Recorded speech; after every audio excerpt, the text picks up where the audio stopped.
You know that one friend who somehow knows everything about money? Yeah, now imagine they live in your phone.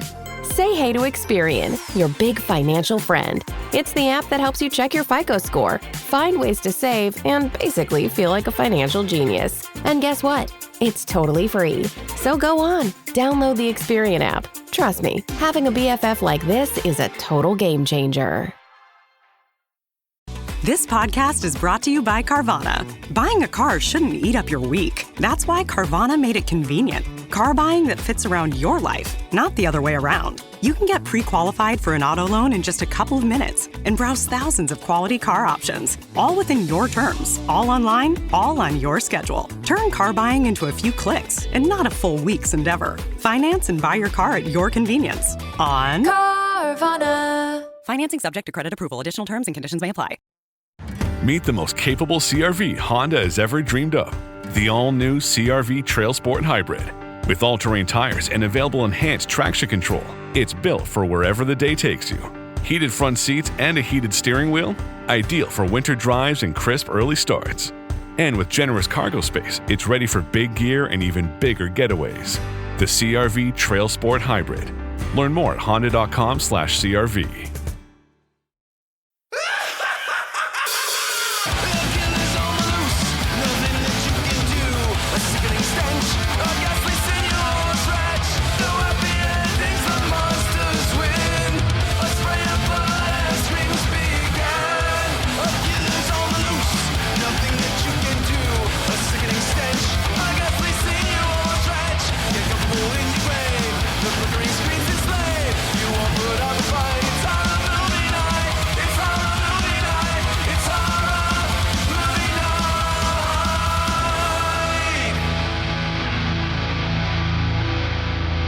Everybody, we're back with another episode of Horror Movie Night, and Kyle, you had us watch Crocodile from the year 2000.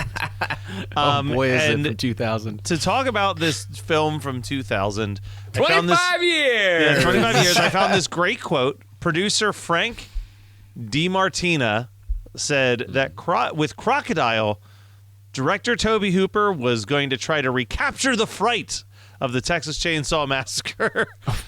What? And Hooper agreed, saying, it's the 25th anniversary of the first Chainsaw movie, and I really want to create an atmosphere that will wind up just how that movie did.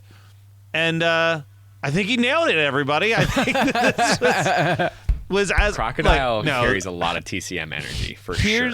Here's what I'm going to legitimately say, and then you will dive into this. Mm-hmm. My expectations for this movie were already pretty in the toilet, right? Why is that? Just in general. What did you know about Crocodile? I went in expecting it to be really bad. And then it starts and it's got this very undeniable late 80s or late 90s, early 2000s font, music, acting, like all of it. And I was like, all right, this is pretty bad, but whatever.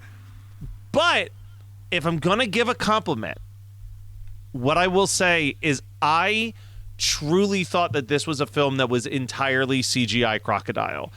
Yeah. Now, the scenes where it is CGI crocodile are bad. Very unfortunate. Yes, but the practical crocodile that they use throughout this movie, kind of dope. Like, and they use it a lot. They use it a lot. I was not expecting that. I really thought that this was going to be like an early 2000s sci-fi made-for-TV movie where you've got, that horrendous CGI abomination that's behind Kyle if you're watching the video. It looks like it's not done rendering. Yeah. It does. It looks like a fine cut. Like it's missing one different department from the art department. Yeah, it's been the disparagingness between that CGI shark and the practical effect is There's one dramatic. scene where it has Roadrunner legs. Yes. I swear to God, it has Roadrunner legs through the dark woods. It's it's the first time we see the CGI croc, and it does this like it doesn't. Yeah. The sound effect doesn't happen, but I swear if you watch it, It'd be so much it'll better go if it off did. in your head. Yeah. It's exactly what happens. It is.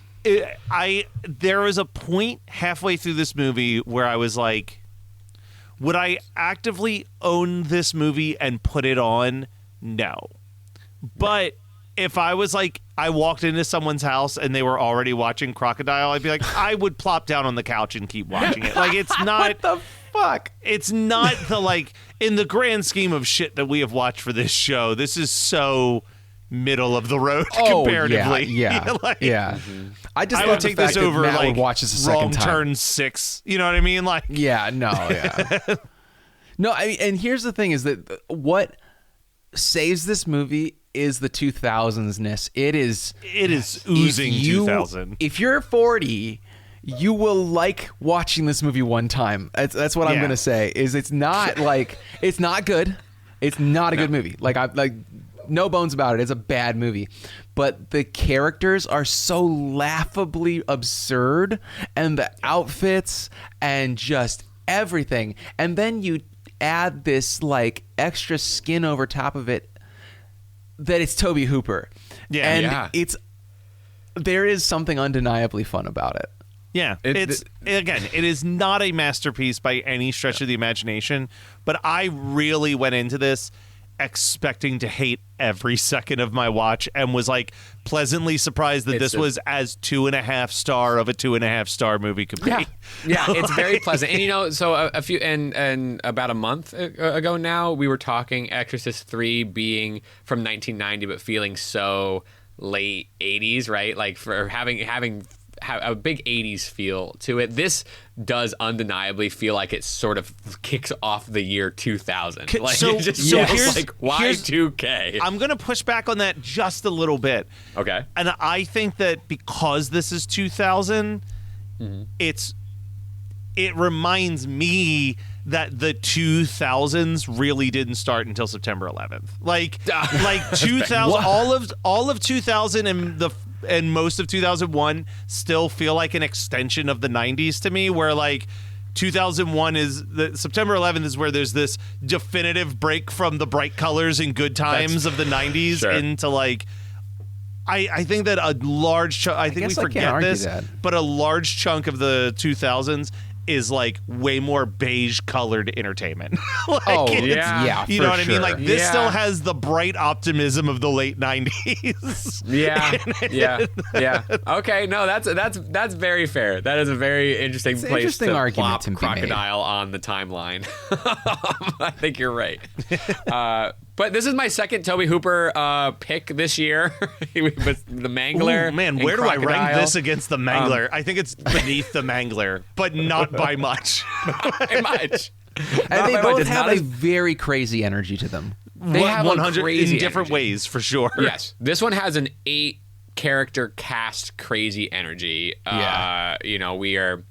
and the Mangler also, has an ambitious energy. Like, wow, they really are going hard for this concept. Right. Like you have the Stephen Kingness of it all. You have like some really great character actors. This is I don't know what's going on here, dog. But this is Crocodile from 2000. Also, not for nothing, this is his follow up to the Mangler. No way. He had a 5-year break between these movies. I love how he's like, oh, it's been 5 years. I need a palate cleanser. Man, Crocodile. We've really dove in. Wow, I'm looking at this right now. We have covered almost every Tobe Hooper movie. No way. The movies no that way. we have not covered from Tobe Hooper, and I don't even know if we count this first one, Eggshells. I don't know what Eggshells is from '69. No, that is. We haven't done the first Texas Chainsaw Massacre. We probably never will. We've done Eaten Alive. We've done Funhouse. We haven't done Poltergeist. But we've done Life Force. We haven't done Invaders from Mars, but we have done Texas. Yeah, we haven't we? I know that I've watched it for you. Maybe that was a Reddit Horror Club one forever ago, but we have not released an Invaders from Mars episode. All right. We did do the Texas Chainsaw Massacre 2. I've never heard of spontaneous combustion, but Oh, it's bad. It's That's on bad. my list. We can absolutely get a good episode out of it. It's got Brad Dourif in it. But then we have done Night Terrors, The Mangler, and now Crocodile. And then the last 3 that he did was Toolbox Murders, which we haven't done, but I'm sure we will eventually. Oh, yeah. Mortuary you think? and Gin, which I've never heard of any of those last 3. But I remember buying Toolbox Murders when I was on my Rob Zombie kick, and I was like, oh, Sherry Moon Zombie has a cameo in it, great. And I think that's why I bought it. It's not. Oh, Angela Bettis is in it though. Mortuary I have seen. Oh, that's and right. It's fine. Not seen Jen, but we could probably get a solid episode of Toolbox Murders. And definitely Invaders from Mars. Yeah, I'm just saying it's insane how much of his catalog we've already covered on this show. For such an inconsistent incredibly inconsistent. No, like insanely inconsistent. I mean, I am a stronger defender of Eaten Alive than anyone else here, but I mean, when you're really looking at it, I would argue that the man has 3.5 true home runs in him. Like the original Texas Chainsaw Massacre, Texas Chainsaw Massacre Part 2, The Funhouse, and then just determining who you think directed it, Poltergeist, are like the 4 like undeniable. These are great movies, sure. And then the rest are just like they fit a mood. Not sure if it's the mood I want, but it fits a mood. Like, well, it certainly fits horror movie night's general vibe. Yeah, you know, which I'm very thankful more for. than a Wes Craven, more than John Carpenter.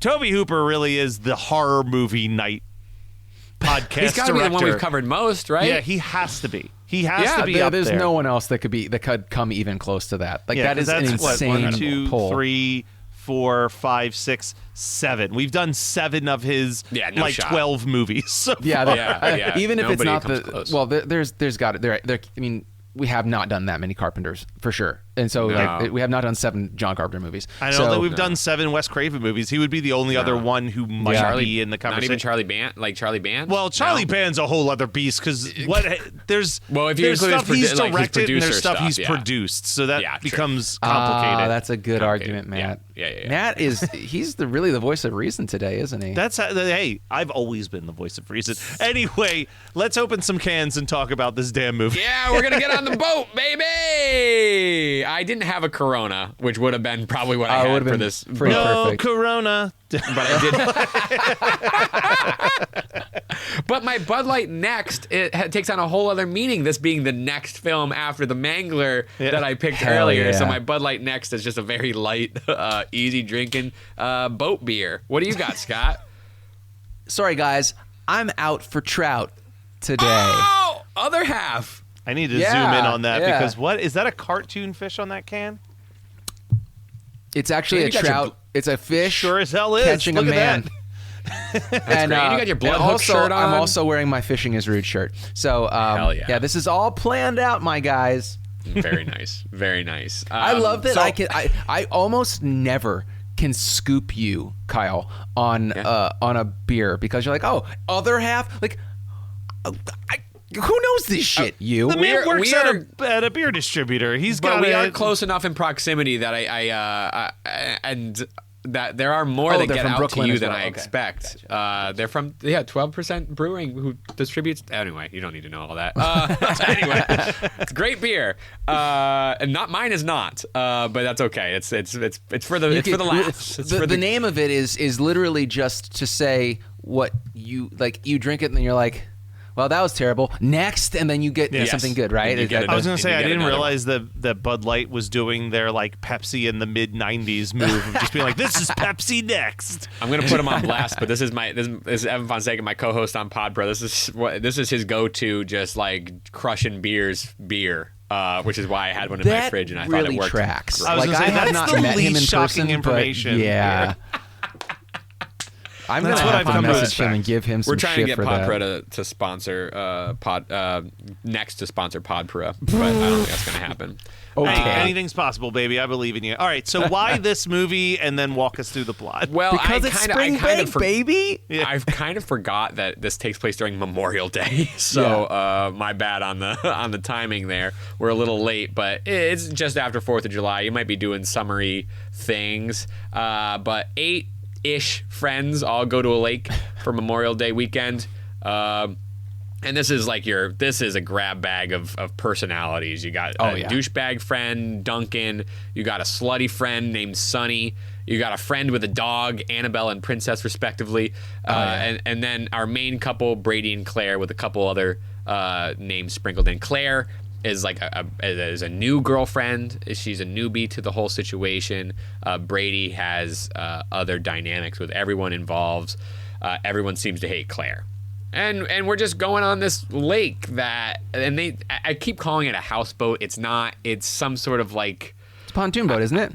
Pontoon boat, thank you. I want to say a platoon boat, and I was like, that's not it's the right word. It's a platonic boat. That's what it is. It's a platonic boat. Everybody's... Nobody's fucking. Nobody's fucking. But everybody wants to fuck. Nobody's fucking, including Brady and Claire. They try, and it doesn't happen on that first night. But Duncan cock block. Yeah, and he's got he's a cock blocking douchebag because he's got the chunkiest red streak.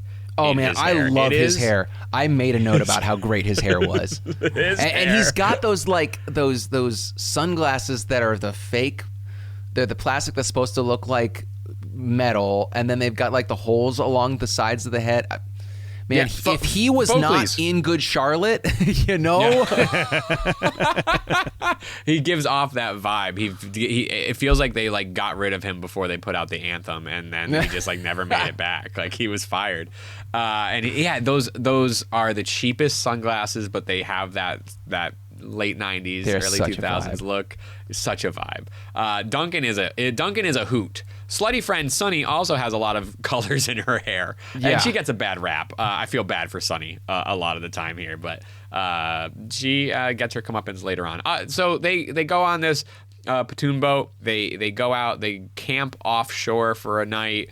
And nearby, some hillbilly hunters destroy a nest of crocodile eggs, which totally seals their fate. The croc devours one of them and then chomps the other in half before pushing their car into a lake as if to cover up the crocodile's crime. Yeah, crocodile murder.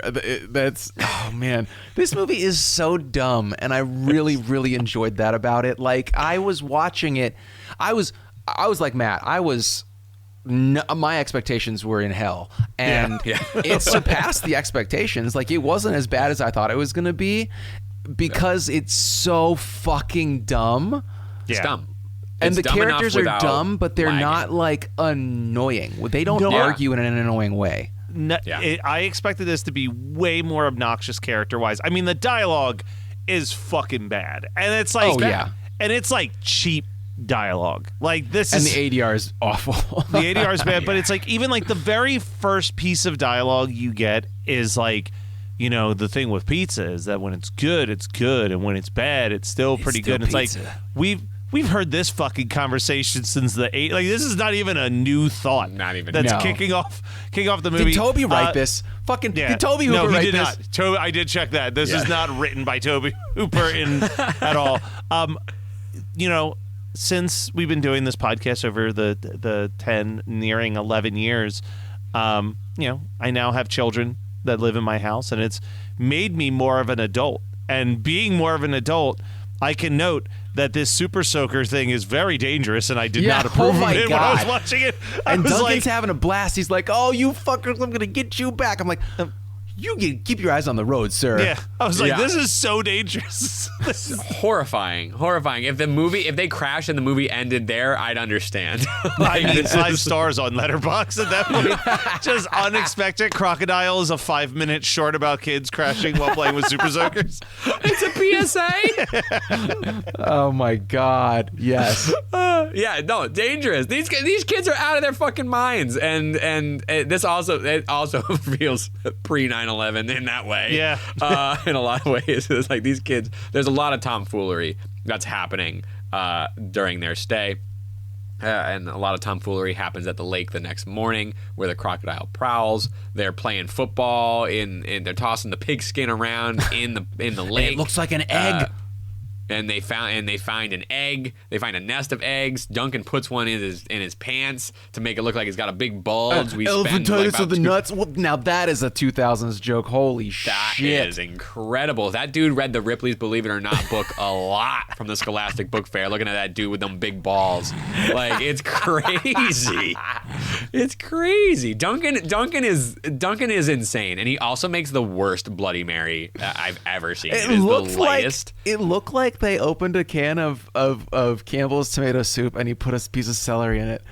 Holy shit. It was so light and gross looking. It was bad. But the dude likes it. I'm sorry. That was the Bloody Mary happens after the crocodile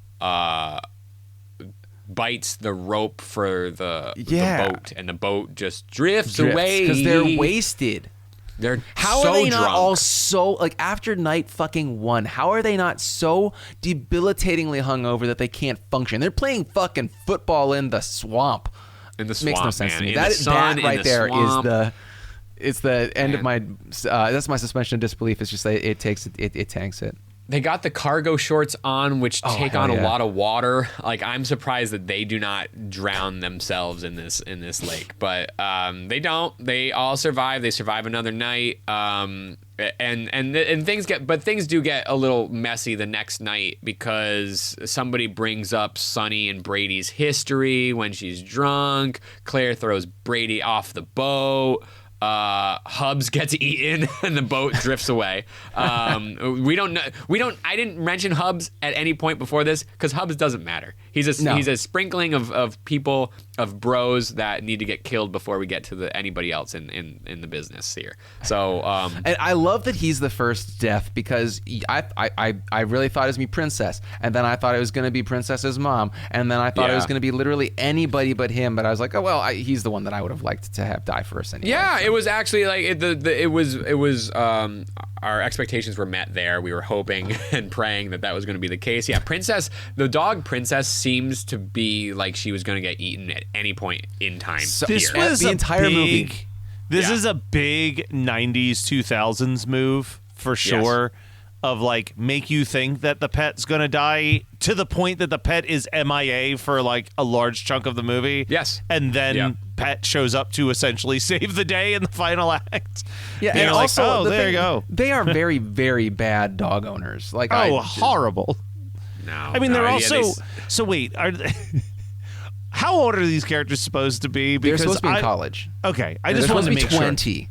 sure. They're 19 and 20 years old because when they come back with all the beer in the beginning, the sheriff or whatever is like, let me see some IDs, and the one guy, Hubs, who gets eaten first, he shows his ID. And they're all like sweating. They're like, "Holy shit, is it?" Yeah. So I think it's a fake ID, and no one has that. Everybody's underage. Yeah, I mean, because listen, no one drinks like that when it's legal. Well, No. because Duncan. As soon as you turn 21, no. Listen, You're one done. of my favorite rap lyrics of all time, Atmosphere, wrote the lyric, "I haven't drank 40s since I became old enough to drink." Like, there's truth to that for a lot of people, I've learned. But I asked that because like these people look mid-20s to 30s, but then at the very end, Duncan gives this whole speech about like, well, you were going to go away to college and leave me all alone. And I'm like, wait, how old are these characters? like that was like a big moment for me to really piece together like, oh, these people are supposed to be teenagers of some type, like late end teenagers, but teenagers. Yeah, all the well, same. maybe, I think that the idea is that it's just bad writing, Matt. Like that's really where we're at with this. And, I think they started as college kids and maybe ended and as high became like a schoolers, little and bit more nobody infantile. caught it in between. Yeah. Well, I don't think that this had a real a strong team of editors. I also think that what gave it away, that CGI gator that they approved? Actually, I'm just talking from the plot synopsis. What I was really expecting was that when the townie guy who owns the boat is telling the story around the campfire of the crocodile, I'm like, oh my God, is this going to be the spiritual successor to Eaten Alive? Because that would be fucking sick. And they literally go up to the precipice. Yeah. And then they walk away from it. I'm like, man, that would have been so good. I mean, it's Tobe Hooper, and it would have made so much sense to be like, oh, well, the crocodile from the end of Eaten Alive never died. Yeah. No, it's right there for the taking, and it does not happen. And they even get to a point where there is like sort of like an alligator farm that's nearby. Yeah. I don't understand. How is this not the sequel? Right. Yeah. I mean, at the risk of stealing a couple double features, there was a review that I stumbled upon from Rue Morgue. Yeah. And they said the film is like Dawson's Creek, where most of the cast gets munched by a big reptile. It's not an unrewarding experience to watch, but ultimately, even the good bits are only good enough to make you still wish that you were watching Alligator or Lake Placid instead. Sure. And I think that is like the exact, yes, facts. It's not that bad, but there's the whole time you're watching it, you're just like, you know what other alligator movie I would rather be watching than this? No, it's true, because I would just to sort of bring it around to the kills of this. Everybody kind of gets killed the same way. Yep. That is one, and there are, not to say that they don't look good. When the practical kills happen, there's some great half bodies. There's a severed that's head. the best part of this whole movie. But there's then some you really get the solid CGI gore. stuff where Duncan gets swallowed whole by a spat out fucking again. computer game creature, and you're like, what is this? Right. There's one whole set piece where a crocodile head comes through a wall. But Amazing. Then we have the crocodile tramping around a gas station in a CGI form, and it's just you have this sort of dichotomy of it where it's just not. Even Lake Placid has a lot of CGI in it. It's but the creativity it's better of the CGI thing is, too. Yeah, It's and it's way better. It better. is true. It's better CGI. There is something to be said for that. It's the same as comparing the CGI sharks of Deep Blue Sea to the CGI sharks of Sharknado. You know what I Sure. mean? Yeah. One of those films, it's okay, I still wish these were practical, but at least the CGI is pretty decent. And the other one, it's this looks like a PC game from the 90s, just wandered in here. What is this? This movie is right on the cusp of direct to DVD or direct to video becoming Sci-Fi Channel original movies. Yeah. It's right there at that turning point in a lot of ways. Another review even called out that I saw, if not for Tobe Hooper being behind the camera on this would easily have just been a sci-fi original movie at the end of the day. They're able to get some feels distribution like it. on it because because of his name, but it doesn't hold that. I mean, it doesn't hold that much. I have a lot. I think I do have a lot of fun. I think I don't find the characters all that annoying, in a bad way, in a way that I can't watch. There is stuff that works. And then when we go to the alligator farm or the crocodile farm, and we have some hillbilly characters that are working with the sheriff, all of that everything works. Everything works the way it's supposed to. Nothing feels besides the CGI, which is just. Whatever. Can I ask, Kyle, Yeah. when you picked this, Yeah. were you mostly picking it just because, hey, it's 25-year anniversary and you thought that it was a 4th of July movie? Or is this one that you watched enough that you had, fond memories of in the past? I watched it once with Carly, put it on my list about a year or two ago, maybe even before we knew we were going to do anniversaries. Yeah. I had it in July, so from the jump, I thought it was a 4th of July movie.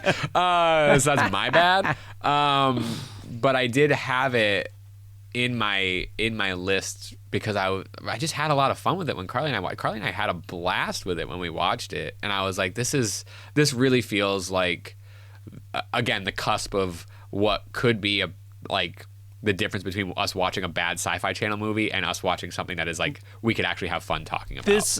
This also strikes me as Tobe this Hooper, is a perfect unrelated, is a honestly. perfect weird ass movie night film. Yeah. It's it's short, it's breezy, it's dumb. It would be a good middle second feature. Totally, it's quick enough. It's not your headline event of that night by any stretch of the imagination, but again, I'm giving this more. I feel like I'm going to give this movie more praise than it deserves because I really, truly thought it was Your going to be expectations were so super low. It was so low because one of the only DVD releases of this was with that movie Octopus that came out around the same time, and that movie's fucking abysmal to watch. I do have Octopus 2 on my list. Is it on your list? That is actually a 4th of July Octopus movie. 2? Octopus 2. Yeah, they made a sequel. They made a sequel to this too. There's Yeah. Crocodile 2, The Deadly Swamp. Yeah. Oh, man. Nobody Wow. involved is included in this at all. The review said it's a sequel in the sense that it has a crocodile. Yeah. I mean, there's most of the people didn't survive it, so I really Except didn't need for to know fucking more of Duncan. what was happening. Yeah, I don't really care what happens to Duncan and Bradley after this movie. No. Do you think that Claire's gonna be Princess's mom now? Oh, I mean, yes, she has because to. it cared and nurtured for that egg. Princess's mom. Excuse me. Yeah. I was thinking you were naming the other crocodile. We princess. could name the new crocodile Princess 2. Princess 2. I mean, Princess that baby. Junior. If we want to talk about where the CGI is so bad, I started chuckling when the CGI baby alligator just is crawling all over CGI parent alligator. Yeah. I was like, this Pretty is fucking great. Hilariously awful. Yeah. So I should also mention that the reason that this crocodile is after these kids is because Hubs, before his untimely death, snuck a crocodile egg into Claire's backpack, which she has to have. You know, no one has anything. They all jump off the boat, and she's like, "I need my backpack." Ridiculous. Like, no, you don't need you do not need your backpack. I don't know what you needed your backpack for, but she's like a little kid at camp. She's like, "I need my backpack. It's my It's all my like stuff. it has my stuffy in it. I don't know. It's like she needs this backpack. Hubs stuffed a crocodile egg in there as a goof. So now she's stuck with this egg, and the crocodile has been after this egg the whole time. Not the reason why she's killing everyone. It's because of the egg. It's because of the egg. The people are just in the way. But the crocodile does decide to go after them, follow them to the drugstore that they make it to after their boat, gets destroyed. And the sheriff and the crocodile farmers are out there looking for these goofy teenagers while they're going through the marsh and the woods to try to make it anywhere. They make it to a drugstore. There's lots of Jones soda in the cooler. That's how you know it's 2000. Yeah. Oh my God. I didn't so much Jones soda. I didn't even notice that, but yeah. It's a cold cooler full, dude. And I miss it. I miss Jones soda. They still make it. It's still around. It's just not as prominent as this drugstore. And they don't make all of the flavors anymore. I think that they probably still make like the rancid green apple and God, but I thought that those labels were so cool. Like the photographs the idea of like you could get picked to have you could do it. Be the best. It was incredible. You could tell everybody on Instant Messenger. Yes, you could. Go to the 7-Eleven. Our Jones soda's out there. But Princess is surviving this whole thing while kids are being picked off one by one. Princess is a star. They actually credited in the opening credits of the movie. They credit Princess and Princess's handler right up front. So Princess has a lot of screen time and has a great arc in Crocodile. She needs a haircut, though. I'm gonna tell you what. She needs a fucking haircut. Like she comes out of the water and you can see her actual body shape, and I'm like, holy shit! Someone because I don't know if you or the listeners know, but I have a thing for crusty white dogs. They are my favorite. The crustier, the better. And it's not that she's not cute. It's the fact that her body needs, keep the face crusty. Trim the body down, If Annabelle loves her so much, she would get her groomed. That's all. And if Annabelle loved her so much, she wouldn't have been eaten by a fucking crocodile. That's right. So, Duncan, Brady, and Claire escape this hellacious attack on the gas station. The next morning, the sheriff boat navigates the water to basically a Lynchian Badalamenti love theme, which is the craziest music choice in the whole thing. I was like, oh my God, they escaped. I expected somehow the survivors to be on this boat. It's the sheriff and the alligator farm or the crocodile farmer. Really weird. Claire still has the backpack, so there is no stopping this crocodile. Which is Flat Dog is the name of the crocodile, by the way. What does that even mean? I don't know. I do not know what that means. I don't understand it. Even the image that I saved for my background was titled Flat Dog. I'm just like, okay, everybody. Flat Dog is not even my top 10 favorite cinema crocodiles, reptiles. Like nowhere. Like, but it has a name. Crazy to me. A Flat Dog comes up to Claire with the last egg in her bag. The group is using it as like to bait Flat Dog, and the crocodile hatches, as we talked about, and we get the fuck out of there. That's it. We get out. It's kind of a crazy way that this movie just happens. So apparently, according to Google, yeah, Flat Dog is actually a slang for crocodile, used specifically by crocodile farmers. Okay, I guess Tobe Hooper would know that. Yeah. I'm the asshole. I never heard that in my life. I guess the idea is that you're saying it's like your pet dog, but that it lays perfectly flat. Like, okay, all right. I think it's a stretch. Crocodile farmer folk are weird folk, as far they're as I weird can folk. tell. I mean, you could have tried to tell me anything, but because you know crocodiles like the back of your hand, I would just be like, okay, yeah, I don't. So Yeah. Flat Dog. Okay, we're calling it Flat Dog. Sure, it's fine. But this movie is great. It's on Tubi. Wouldn't you guess it? The exact place it belongs, honestly. Now at Chipotle, our all-new Chipotle Honey Chicken brings Chipotle heat with a touch of sweet. Seared smoked peppers and savory Mexican spices, blended with a hint of pure honey for a perfectly balanced sauce. All combined with fresh, tender chicken hot off the grill, served up in your favorite burrito or bowl. New Chipotle Honey Chicken takes heat and sweet to a whole new level. But it's only at Chipotle for a limited time. Order now in the app for pickup or delivery. Chipotle, for real. Rated T for teen. Each year, thousands of adults lose their shred. It's an epidemic simply known as shred loss. But it doesn't have to be this way. Because rekindling your shred is as easy as playing the new Tony Hawk's Pro Skater 3 and 4. And with new parks, cross-platform multiplayer, and sick new game modes, we can put an end to shred loss everywhere. Get the new Tony Hawk's Pro Skater 3 and 4 and show the world that the shred's not dead. Pre-order Tony Hawk's Pro Skater 3 and 4 and play the Foundry demo. This episode is brought to you by Pacifico. Here's a story you've probably never heard. Legend has it, decades ago, a couple surfers went down to Mexico in search of epic swells, but they found something unexpected instead. It was still crisp, lively, and smooth, but it had nothing to do with waves. It was Pacifico, a delicious Mexican lager. It's like it was brewed to be discovered. Pacifico, find your own way. 21 plus, discover responsibly. Pacifico Clara Beer, imported by Crown Import, Chicago, Illinois.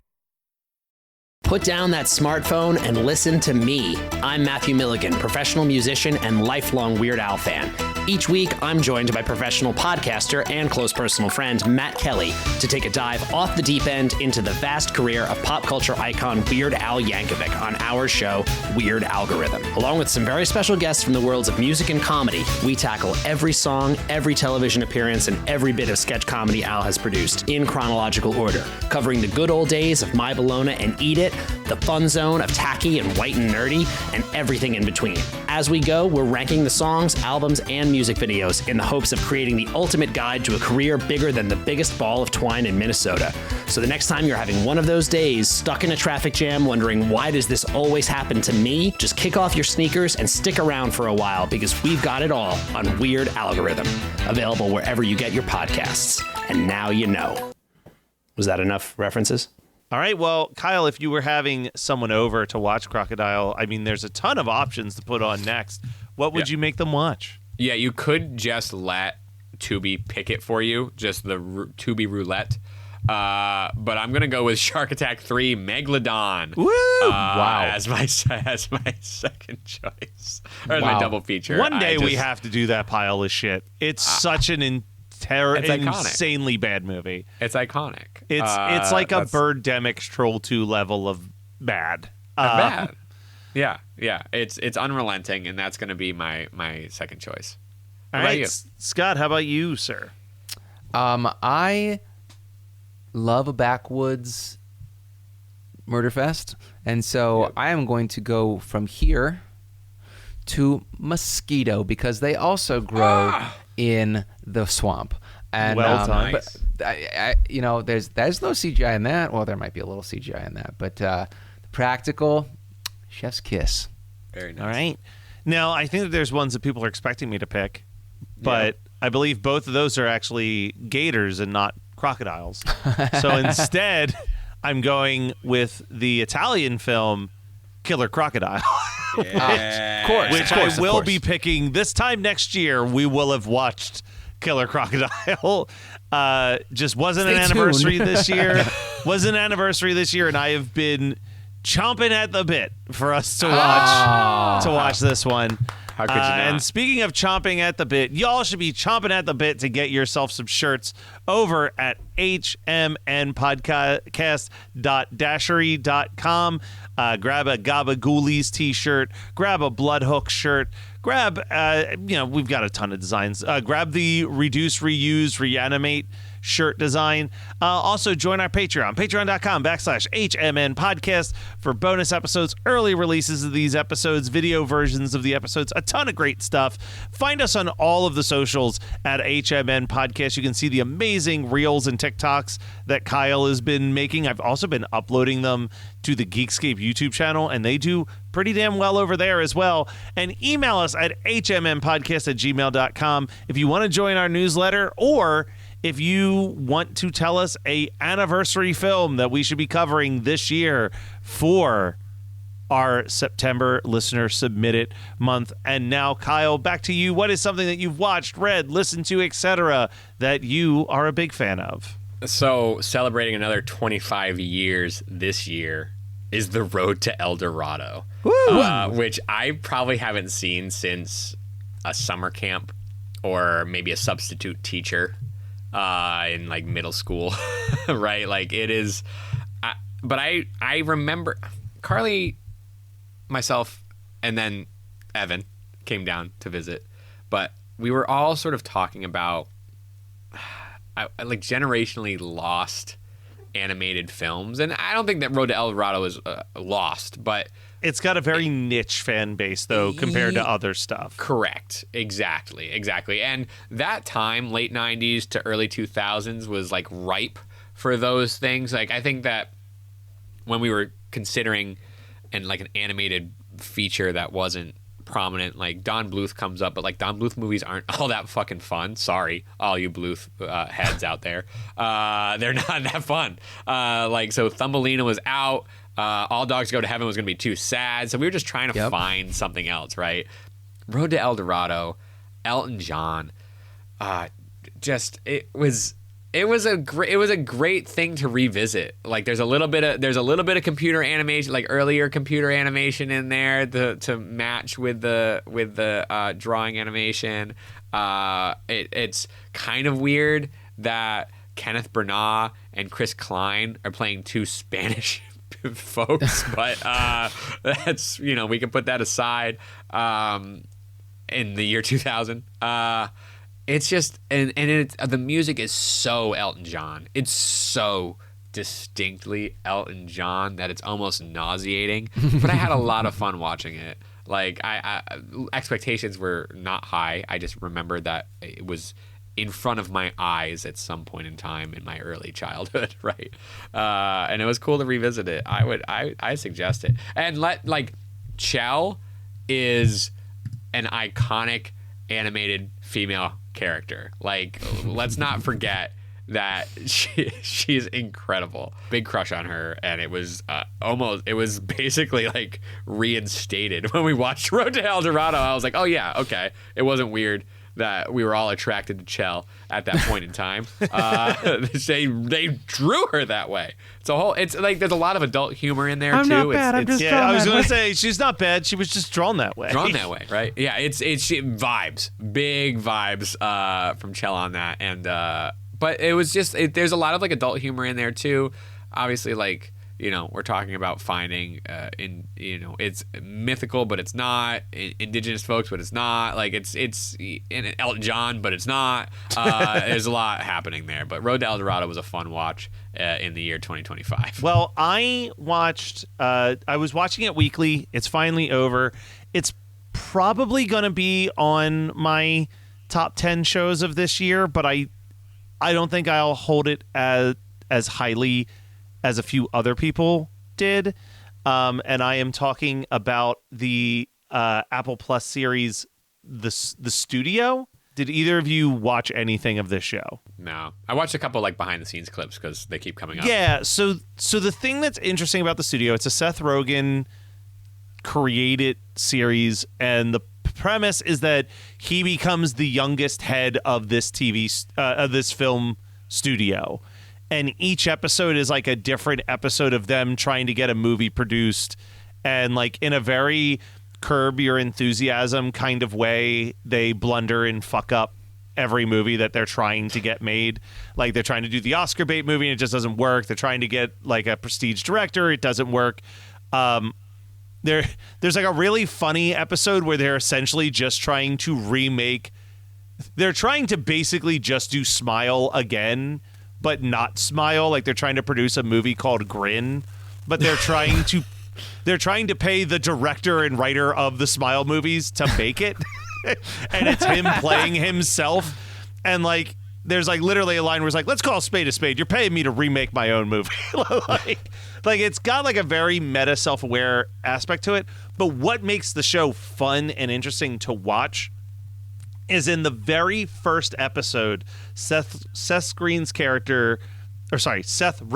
character is talking about why he loves Goodfellas and how brilliant the tracking shot in that movie is, where they basically like follow them through for like an 8-minute tracking shot. So the whole show is long tracking shots. Like a 30-minute episode is maybe made out of 3 takes that are consistent 10-minute shots of them like walking around the movie set while all this crazy stuff is happening. And it's just it's not for everybody, but like for people who like that kind of snippy, fast-paced, like almost like when the 90s were trying to do screwball comedy movies. Think of like The Player, if you ever saw The Player, like those movies that are just like, they're super about Hollywood and they're super quick and they're super frenetic dialogue. Like it's 8 episodes of that, like just very snippy, very quick, very fast moving, and you're like watching as a person who even remotely cares about filmmaking, you're just like, I cannot believe that this is the same shot for the last like 12 minutes that this scene is happening. And then you get in your head about like, oh my God, to fuck up a line. right. 11 minutes into this scene and having everybody so mad at you. Like, I just don't even want to imagine. But yeah, it was fun. I think they're doing another season. I'll definitely watch another season. But I've said it before. There's certain shows where I watch it and I know I'm going to like come back to it regularly for rewatches. I think that this is one of those shows that I will watch each new season as it comes out, but I will not feel a need to revisit any of them. They're just it's like interest. It's kind of like when we talked about how interesting the Psycho remake is, just because of the gall to do that. Like the gall to be like, let's do a shot for shot remake of this beloved film. Like the gall to like, we're gonna make a TV series where every single shot is a extended tracking shot is just so ambitious that you like have to applaud it a little bit. But that's it for me. Scott, what book with an S after that did you read on your trip around Europe? So the next one is the next two. The first one and the 2 is The Scourge Between Stars by Ness Brown, and it starts off so great. It's only like 150 pages, and it's relatively well written, and then it just evolves into literally Alien. And I was expecting cosmic existential horror. I am so glad that I like rented it or borrowed it from the library. I didn't pay for it, which is great. But yeah, that was kind of a bummer because like I didn't hate the read, but I was just like, wait a minute. Did you literally just write Perfect Creature? I'm like, what? Perfect Organism? It's like so Alien to the point of being, it's so the storyline of Alien to the point of being plagiarism. But I really enjoyed The Bog Wife by Kay Cronister, I think is how you spell her or say her last name. The Bog Wife? The Bog Wife. Now it's not really horror. It's more like, it's kind of like folk horror, but it's very light on the horror. It's kind of quiet horror.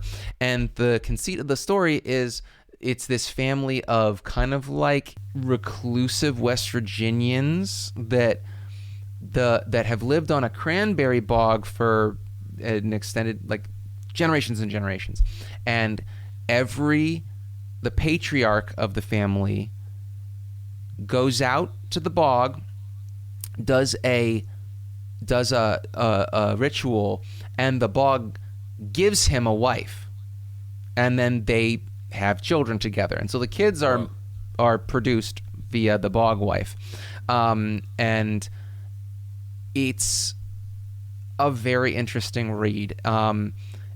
Again, it's not a horror book, but it's horror adjacent, very well written. It's kind of like a family drama character study, but it's not really drama. I don't really know how to explain it. What I really liked about it was the way that it kind of explained these people that live outside of society but are aware of society, and there are times when they go into normal society, like the town, to do something, and they are so uncomfortable with strangers. There's one point where one of the daughters, one of the main, like, because there are like 7 children or something like that, and one of the daughters, they're all adults at this point, she goes to this bar and she's looking at these strangers, and she said that they're so alien looking to her that they are grotesque. Whoa. And I thought that was like a really, really interesting way of kind of discussing the idea of being so shut away from anyone who isn't your immediate family. It's a really, really well written book. All right. Cool. I just added to my wish, or to my to read list. Yeah, I think that you would like it, Kyle. It's like 400 pages, but it doesn't feel it. Yeah, word. Well, you know what else didn't feel it? Crocodile being a film from the year 2000. So, stay tuned next week for even more horror movie night anniversary goodness.